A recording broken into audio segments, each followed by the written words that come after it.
Remember the 5th of November, the gunpowder treason and plot. I see no reason why the gunpowder treason should ever be forgot. November 5th is a big plot point in the story. The comic and the movie V For Vendetta has to do with the story of Guy Fawkes. Let's pay homage to the creators. The comic book V For Vendetta is... It looks old. When did it come out? I wasn't talking, so... Well, I was admiring this and it looks old. You know, I can't ever get a word in unless I interrupt you. So, like, you should be used to me interrupting I was saying you. something valuable to the... But Andrew wants to review this trick here. So obviously, can you pause it there? Yeah. Welcome to Backseat Directing, where we talk about movies, TV shows, comics, and more. We, your hosts, Andrew and Aaron. We put out new episodes every Monday and Thursday. And today we're talking about V For Vendetta. We're going to do a lightning review. 3, 2, 1, action.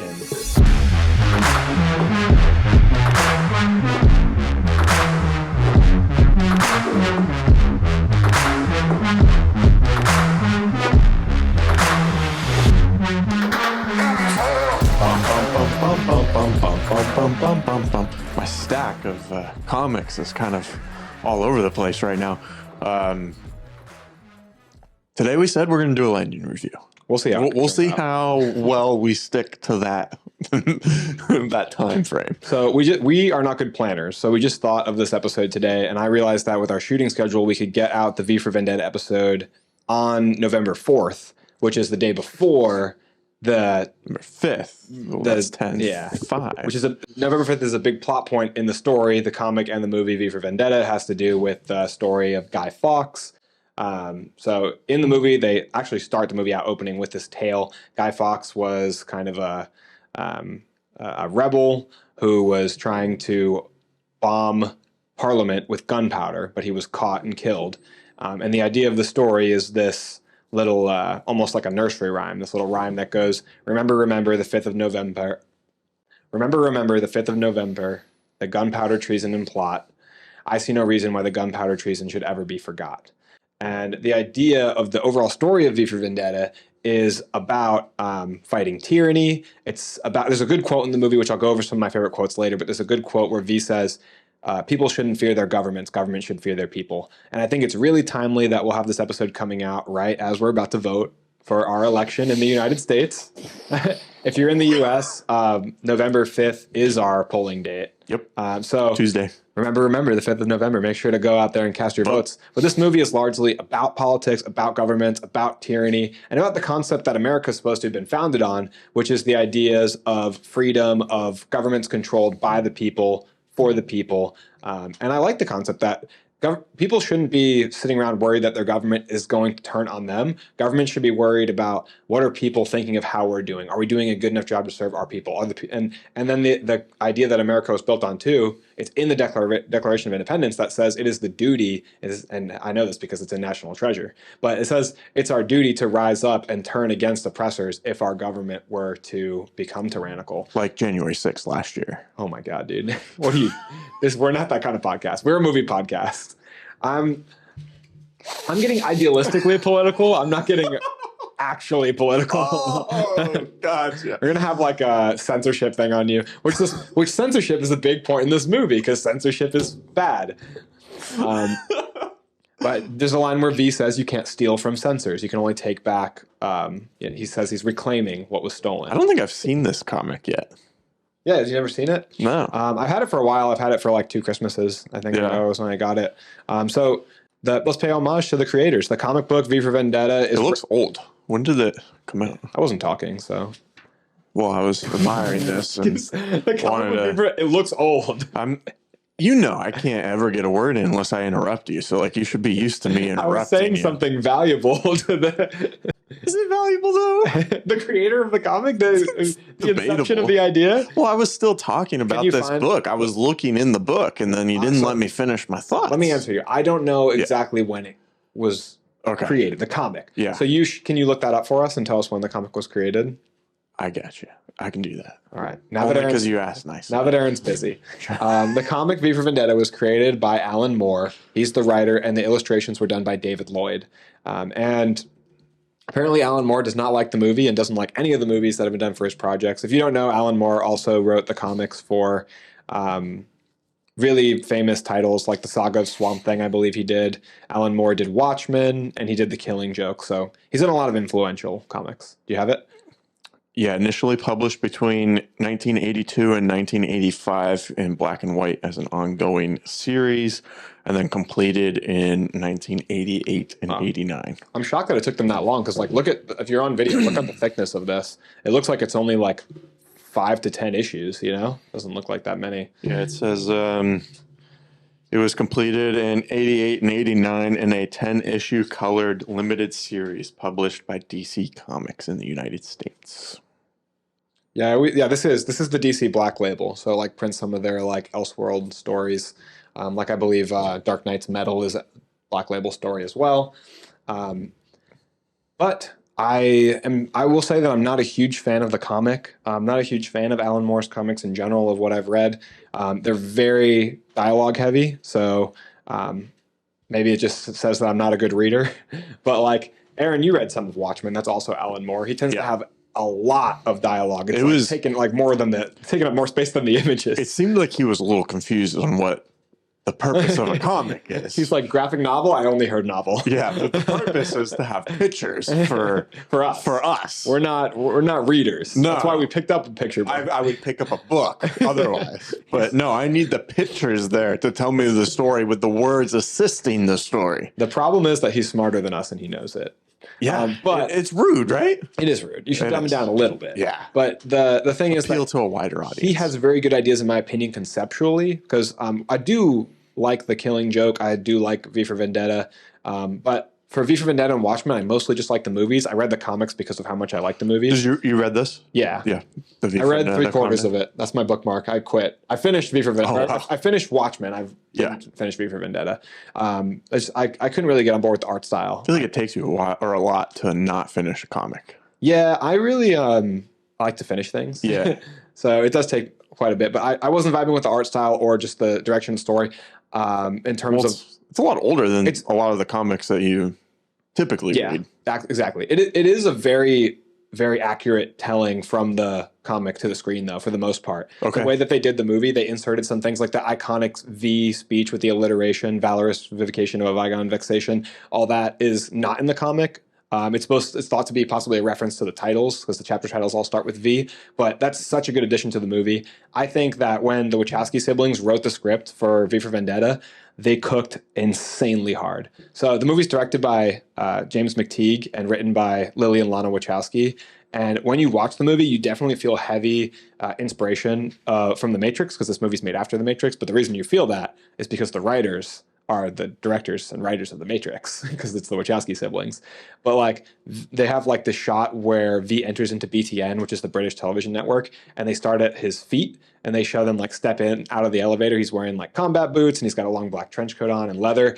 And that exact same shot is in The Matrix when Neo walks in the trench coat. You see his the boots. So you like the black leather, certain shot styles, the action, like when V is throwing the knives through the air at the end of the movie and it has that cool trail behind it to show movement, the slow motion. It all feels super reminiscent of the action scenes, especially in the third act of The Matrix. That slow motion, the heavy hits when V punches somebody and it like has a rib shattering effect where they fly across the room and hit into cement, feels like The Matrix. So that both of these movies, I recently put The Matrix as my 11th, or I put V for Vendetta as my 11th favorite movie when we did my 20 favorite movies episode. So I just recently pushed it out of my top 10. But then like when it comes to my top like 15 movies, I was just watching this movie today to get ready for this. And watching it, I was like, this could be my favorite movie. I could move this up to number 1. So like when I'm watching them, it feels, I have to like get a little bit of space from them to like maybe more objectively put them in a ranking. But it's just so good. And so is The Matrix. I love the way these movies are shot. This movie, next to Social Network, I think are 2 of my favorite scripts. This might be my strongest script. It hurts like my objectivity that I just watched it today, but the way V talks is just, it's so eloquent and so fluent and beautiful. Like I love the way he speaks. Yeah, I love your recency bias. It's so exciting. I get pumped up. You get so hyped whenever you finish watching a movie. It literally becomes your favorite movie for a little bit of time, and that's exciting. At one point, I was trying to memorize V's speech. I remember. Speech. It was like... what do you got? Voila, in view, a humble vaudevillian veteran, cast vicariously as both victim and villain. vexed by the vicissitudes of fate. I don't know. I lost it, but You used to have more. I stopped working on it. There's a second part too, where I like the ending of it though, when he says, "May I simply add that it's my very good honor to meet you, and you may call me V." Like everything he says is so graceful. Yeah, it's like dancing. Like everything he says is just so beautiful and eloquent. Like I said, I really like the way they translate it to the screen. And Hugo Weaving, chef's kiss of a performance. I mean, let me just say, I did take the effort to write down who else was in this movie, so I want to get their recognition. I said the director was James McTeague. I said the writers Lily and Lana Wachowski. I already said the comic creators. Music by Dario Marianelli. Editing by Martin Walsh. Cinematography by Adrian Biddle. Starring Hugo Weaving as V, Natalie Portman as Evie, Stephen Rea as Finch, I think Inspector Finch, Stephen Fry as Dietrich, John Hurt as the Chancellor, Adam Sutler, Rupert Graves as Dominic, and Roger Allen as Louis Prothero, the guy from the British television network broadcasts. I wanted to say that quickly, but I was aiming to talk about Hugo Weaving and how good his performance is in this movie. Now, I showed this movie to you, right? Yeah, 2 years ago, I believe. First time you'd seen it? Yep. Because I think you came over to my house on the 5th of November and we watched it. Yeah. I have a tradition. I watch this movie every year on the 5th of November. If sometimes an extra time or two throughout the year as well. So I started it today because we're obviously filming in advance to be ready for the shoot. And I watched the first 45 minutes. But then I'm either going to finish it and then watch it again on the 5th or just watch from the start on the 5th. Because it's a tradition. But it's so enjoyable to me that I have had so many rewatches, and I think that's largely based on Hugo Weaving's performance. It's the bodily performance, it's the voice acting, which are totally separate, which I think is so cool. Did you know that they tried to do a live audio capture and put a mic underneath the mask, but they couldn't do it because it was coming out muffled, so they had to dub over everything that he's in with voice acting ADR after the fact. That's interesting. But they add a muffled effect to make it sound like he's under a mask. That's a lot more common than you would think it is. Yeah. I think they did that with Bane in The Dark Knight Rises as well. Seems like it would be necessary for these kind of things. It's really hard to capture audio when your mouth is covered. It's already hard enough to capture audio. I was going to say. Audio gives so much hell. It's always better to capture clean audio and muffle it up rather than capturing muffled audio, because then you can't enhance it as well. You know, you can always decrease the muffle in post rather than taking it away when it's already built in to the recording. You have more control the other way around. Yeah. Okay, so one segment I wanted to get into for our lightning review is in regards to how well written I think this movie is. I wrote some of my favorite quotes. The majority of them are even just from the 45 minutes because I was rewatching them. I'm like, oh, that's a good one. Write that down. All right, get ready, guys. This is no longer a lightning episode. Andrew is about ready to quote the entire movie of V for Vendetta. At the opening, I was worried. I was worried when it first started. I was like, damn, I can't even keep up. I'm going to have to write down every single thing that's said. But I kind of simmered down. He just has the script pulled up, guys. Yeah. That's it. He didn't even write down quotes. Just reads from the comics. He just got the script. Yeah. Okay, so I already said the nursery rhyme, but the other one is we are told to remember the idea, not the man, because a man can be killed. Very reminiscent of Batman Begins, the concept of creating the Batman. But you cannot kiss an idea. You cannot touch it or hold it. Ideas do not bleed. They do not feel pain. They do not love. No, you can kiss? You. Trying to show the people what they're waiting for, Aaron. I like... Oh, this is a good one. It's from V's kind of entrance. I, like God, do not play with dice and do not believe in coincidence. Words offer meaning. Words offer means of meaning, and for those willing to listen, the enunciation of the truth. He speaks so eloquently that it's almost hard to understand what he's saying. Yeah. It's definitely a movie that you need to watch more than once. You gotta watch closely, and then rewatches help too, where you can catch every little thing that he said and kind of like dissect it. Is even when he like reveals himself to the villains, he says like some quippy little lines when he first appears. There's a great line where the fingermen say to Evie, they're like, spare the rod, spoil the child. And then he does a, full circle where he's about to kill the last one and he says, spare the rod. He's like, no, don't hurt me. And he's like, spare the rod. It's so good. What else do we have on here? I already said people shouldn't be afraid of their governments. Governments should be afraid of their people. I really like this one. I have not come for what you meant to do, but for what you have done. is when he comes for the woman at her house. Artists use lies to tell the truth, while politicians use lies to cover them up. And then iconic line from the movie: That one "Ideas hits. are bulletproof." Those are good.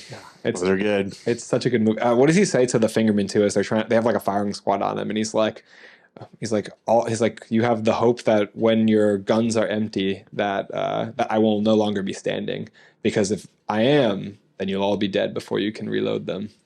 That's like, Dang. Got him. cooked. Got him. That's when you just put the gun away right there and just walk Like, this away. guy's got way you too much just confidence. Walk away. That is someone you do not want to mess with. If I remember correctly, he doesn't take off the mask at all, right? No, You never see his face. there is one scene in the movie where you see his silhouette of him unmasked. And I did want to talk about that scene, so that's actually an excellent segue that you bring it up. I know, I'm pretty good at this. I think you'll really like this Yeah. little behind the scenes tidbit, because Yeah. you are a big fan of Chad Stahelski and David Lech. So the stunt double for Guy Fawkes mask wearing V in this movie is none other than Chad Stahelski, who would go on to be the stunt coordinator and director for the John Wick franchise. He's like done a lot of stunt work in his past. He's the one who dresses up as V for his silhouette scene, where they're at this like concentration camp in the film, and there's a big explosion that sets V free, but horribly scars and burns his body. I don't know if you remember this scene from the movie. We can look it up when we're like, if we want to go through a couple scenes. But they show his body completely like on fire. And for that scene, Chad Stahelski doubled as him and was lit fully on fire. Dang. So what they did was they shot it at night, because there's a night scene in the film, in the story.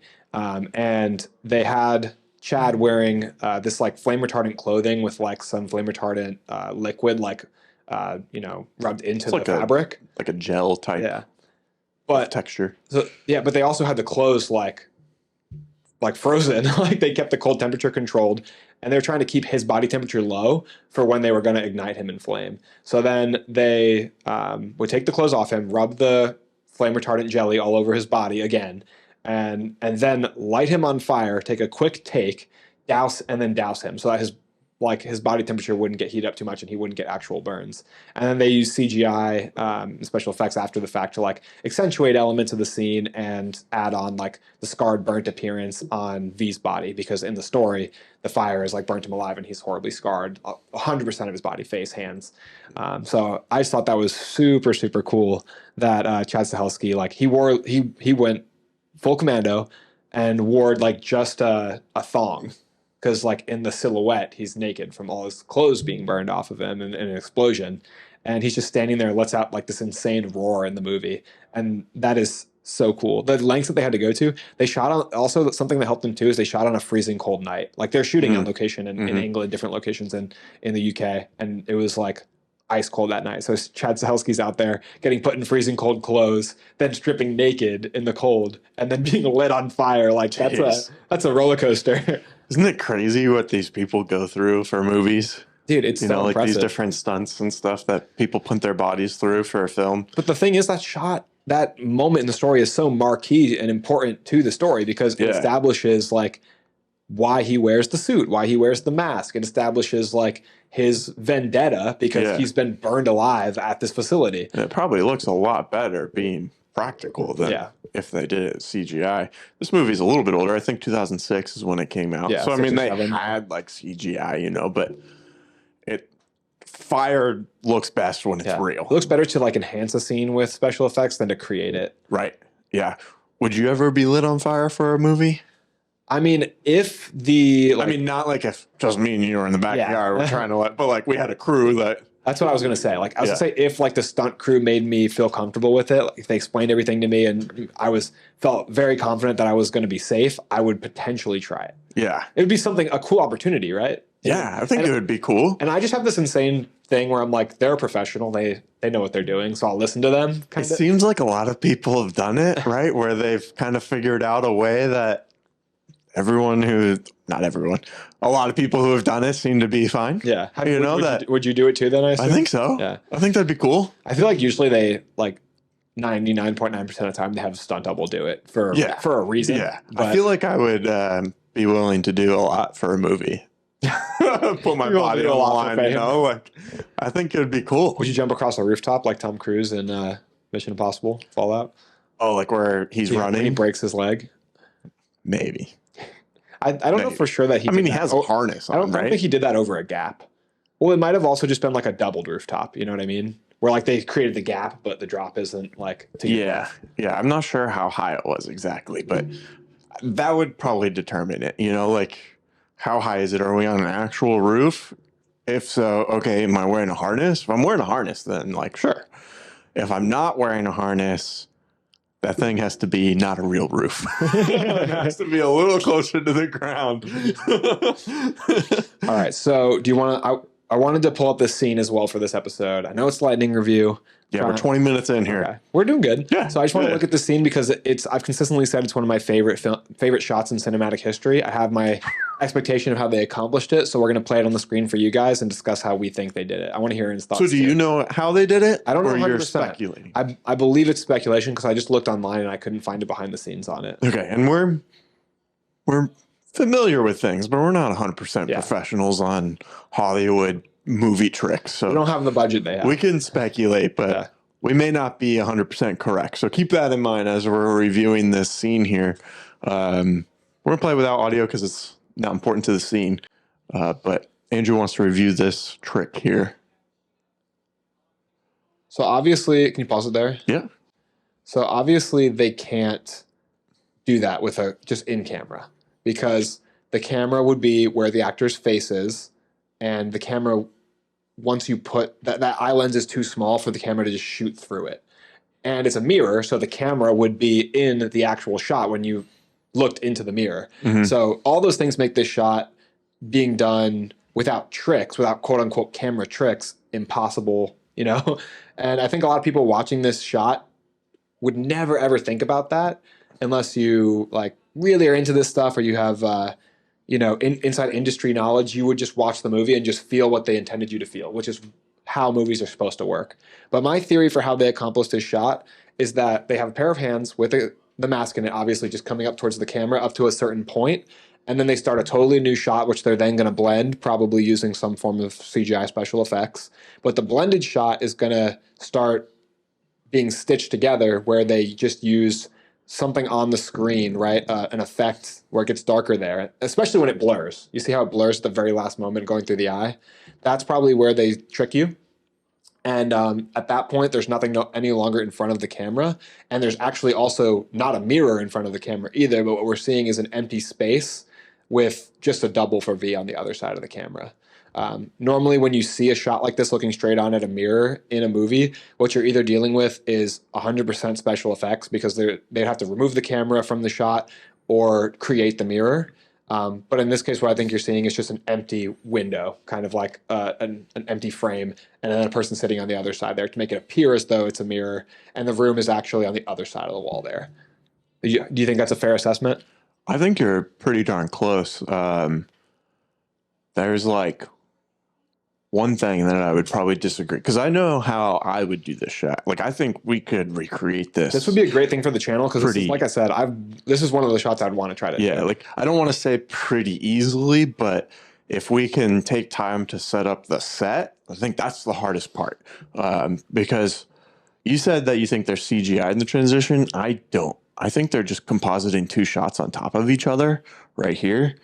Yeah, no, I can totally agree with that. I just meant they might have used CGI to stitch them together to make it more seamless. I wish I could go frame by frame. And I guess CGI is the wrong word, more like special effect. Something in like the editing room to stitch the two shots together more seamlessly. Which is just called compositing. When you're putting one shot on top of another and you're using masks, which is where you just like create a shape. And then that creates a window in the top layer and that reveals the bottom layer. So in this instance, this right here that we're looking at is the top layer. And then I wish I could go frame by frame, but I can't. Watch how as it's transitioning. I want you to focus on one thing too. I know you're talking, but Well, as you watch Aaron's explanation, focus on how it goes into one eye, because that's how the camera would have to view it, through one eye. But then Aaron explains it better, but as the mask gets added on, it widens from the one eye and expands into one hole in the frame. So this shot right here, they're just sitting in front of the desk, right? Like you probably have the arms of the or the arms of whoever's performing this wrapped around the camera, and it's either on a controlled arm or probably someone's just kind of holding it or whatever, and they're bringing it up to the top in front of this this mirror, and then right here we start to see it kind of blur out, which is intentional. It helps kind of transition the shot. It's quick. And right here, this is that mask that we were talking about. So it kind of takes both eyes and forms into one whole. And this is a completely different shot. Yeah, a new shot. This is the second shot. And Andrew, I think, is spot on when he was talking about how he thinks that this is not actually looking into the mirror, but it's actually just a set where the desk and that border of the mirror is just a window. There's nothing there. There's no glass. There's no mirror or anything. And it's just looking at V. So now it looks like we're looking through a reflection, but it's really just a shot with a hole in the wall, basically, of the set behind him. I mean, if you just saw this shot without anything leading up to it, you might not assume it's a mirror. The context is what tells us it's a mirror. Right. The context of the shot before. Exactly. Yeah. Now, to make this shot a lot harder would be as if right here we saw his face in the mirror. They bring up the mask, and now we see that person wearing the mask. That would be a whole different, complex layering of different shots to make that all happen. We should do this shot. This would be a great one to recreate. Yeah, I think this would be fun. And again, the thing that I think is the hardest part is recreating the set to look similar from his back, that wide shot, and then making it look like we're reversed with that hole in the wall. But a way you can do that is you build a fake wall. You have the desk in front of that fake wall with a mirror, and then you just turn that fake wall around at the end of the room, and you take out the mirror, and you're having the character sit on the other side. Yeah. Because we don't see the desk or anything. And if you do, you just build the desk on both sides or whatever, and boom, now you have your reflection. So this was a cool shot. Yeah, I love this shot.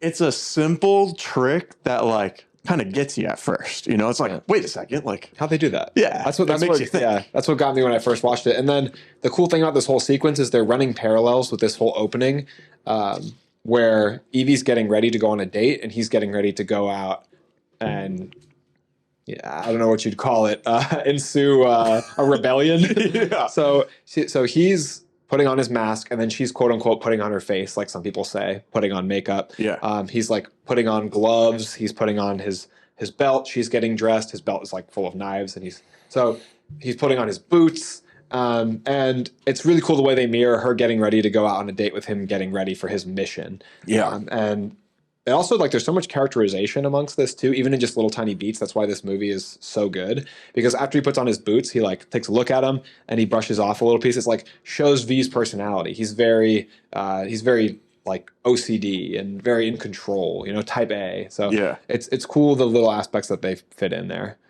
Yeah, this is a cool shot. It's a cool movie. It really is. If you were going to be in town, then you could come over to my house on the 5th and watch it. Actually, wait, the 5th is not till like 2 weeks from now. It's not this week, but next week. Yeah. So maybe you should watch it. Yeah, that'd be fun. That'd be fun. That'd be fun. I love this movie to death. I can't say enough how strong I think the script is, where it's every little back and forth, little tidbit. I'm locked into this movie. I think a good critique of this movie would be that at moments like the plot is slow or like it could feel long to some people, but it doesn't feel long to me because I'm locked into all these little dialogue. I'm so invested in all the conversations, even the ones with like Inspector Finch and his like partner. I mean, even when V's not on screen, I still feel very invested and interested in the conversation topics. So I have a way that I want to end this episode, since we were kind of trying to keep it a little short, a little faster. I want you to pitch this movie to someone who may not have seen it, but I'm going to give you only 1 minute. Elevator pitch? Elevator pitch. 1 minute. Someone's like, hey, I really want to watch a movie. What movie should I watch? You're trying to convince them of V for Vendetta in 1 minute. Ready? Yep. 3, 2, 1. Here we go. Oh, hey, Aaron. Do you trust the government? Sometimes, not really. So that distrust would be a perfect reason to watch a movie like V for Vendetta that encourages people to question the government and to question their actions and encourages people to take their foothold in democracy and fight for what they believe in. I think this is especially important at political times like this for us to all have a mind to question things in general, whether it be politics or science or otherwise. I think that if you watch this movie, you're going to get an awesome, epic physical acting performance from Hugo Weaving, unlike anything you've seen before, where he's acting behind a mask but emotes his emotions so clearly and so perfectly, where you'll never question or wonder what he's thinking, despite the fact that you can't see an inch of skin on his body the entire movie. Wow. Natalie Portman, so young in this movie, but delivers an insane performance with immense talent. It's based on a comic book written by Alan Moore that is super iconic, and everybody should have this movie in their repertoire. It is one of my favorite movies of all time. 3, 2, 1. Wow, Andrew, that sounds awesome. I'm going to watch this movie. I wanted to do the Wolf of Wall Street thing where I was like, do you trust the government? And you were like, no. And I was like, watch for you for it. That was pretty good. Did that convince you guys to watch this movie again, whether you've seen it or not? Dude, his physical acting is really, really strong, though. Yeah. Like, he just uses the whole body to perform and emote. I think it's really cool when we have a masked character who keeps his mask on for the whole film, because that's the whole point of the mask. It's also a part of his personality, too, because he's so clean and polished and presentable. There's a part in the movie where he's making her breakfast and his gloves are off, and she goes, oh, no, your hands are burned.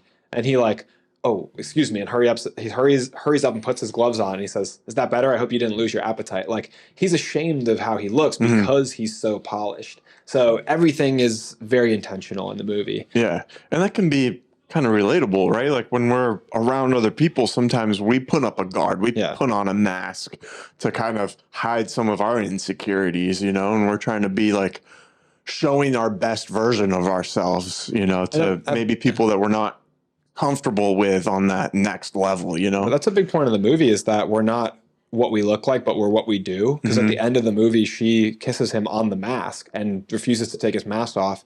And when they ask who he is, she's like, he's us, like he's you, he's me, like he is his actions. He is representative of the people in this movie. So it doesn't matter who he is under the mask is like a big point of this movie. I love it so much. Your excitement makes me excited. It's contagious. What do you guys think of this movie? Make sure you go out and vote if you haven't already. Remember the 5th of November, the gunpowder treason plot. I see no reason the gunpowder treason should ever be forgot.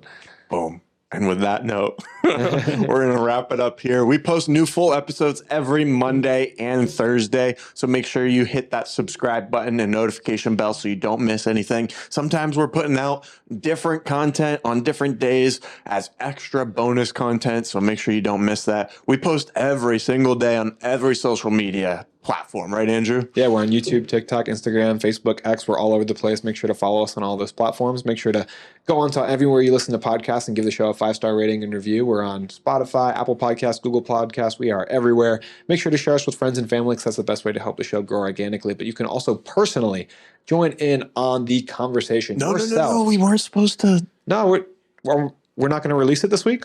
Well, I mean, you kind of let it slip there. I feel like I have to say it. Yeah, I mean, are you ready?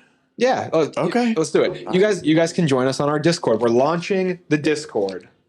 On the ground floor. So up until now, the only people allowed in the Discord have been close friends of the show. Yes, exactly. But now it's open to everyone, and it's totally free to join. So just click on that link and you can join in on the Discord. We talk about upcoming episodes that we have filmed. We take suggestions for future episodes. We do debates and polls and tier lists, and there's a lot of conversation about movies and TV shows and other types of media that we're enjoying and consuming, but also people are sharing their own stuff that they're creating, which is really cool to see. So if that interests you, join the Discord. Otherwise, leave us a comment here on this video. Yeah, let us and we'd know. love to chat with you guys. Yeah, we'll take episode topic suggestions in the comments as well. If you're not ready for that commitment, if you fear commitment, you don't want to join the Discord.